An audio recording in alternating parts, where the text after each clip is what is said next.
Alright guys, welcome back. This is part 2 of the video blog of the Mark 1 series, Shelby Cobra and my dear project here.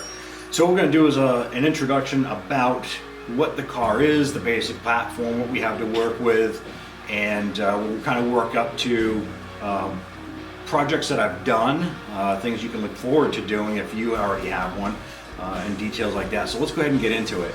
So this is a 1998 Mark 1 series.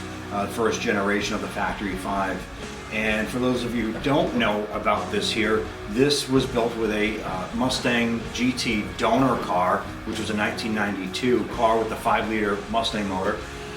So it uses the 4-lug wheels, the 5.0 motor, the Mustang rear end, Mustang control arms, all that fun stuff there, and attaches to the tube chassis that this sits on. So we're looking at roughly 2,200 pound car, and we're somewhere maybe in the 3.25 horsepower because the motor has some modifications to it. I didn't have it dynoed. I don't know, it could have 200 horsepower, but when you drive it, it feels like it's got a heck of a lot more than that. So we're going to take a look at the engine, a brief look at the interior, the trunk, in just a few minutes. So it's a Mustang 5.0. It has aluminum AFR heads on it. It has a B303 cam, I believe, in it, and it's pretty much bare bones underneath. It's manual brakes, manual steering, so it's pretty bare underneath, which keeps the weight down. This has a Tremec T5 transmission, which I had to replace due to second gear synchros being smoked in it when I first bought the car. I knew that. I worked it into the deal, so that wasn't that bad of a deal. That set me back probably about $1,750 from a company down in Florida from Performance Transmissions. In the back, we're going to take a quick peek.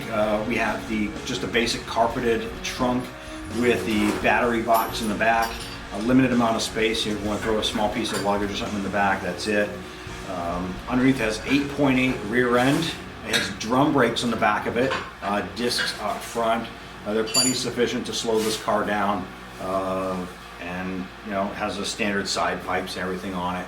So let's go ahead and take a look at these components. I'm going to go ahead and open the hood here. This is a standard 5.0 Cobra motor, the Cobra intake. You can see a couple new accessories. Got a new water pump in there. We're going to talk about that. That was one of the projects that I decided to tackle. And this car came with factory emissions on it. So it has catalytic converters. It had an air pump in it, and I decided to take care of those components and remove them, make it a little bit lighter, make it more efficient underneath the hood.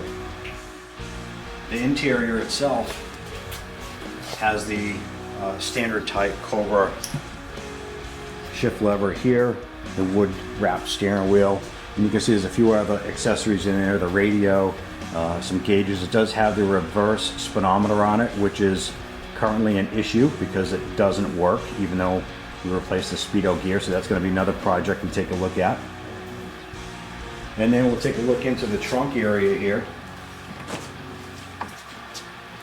You see it's pretty dark. I have a duffel bag in the back here, some gloves because I do drive it when it's cold out, but it's pretty bare bones in there.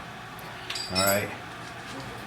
So that is just our part 2 introduction to this here, so you guys have an idea of what we're working with.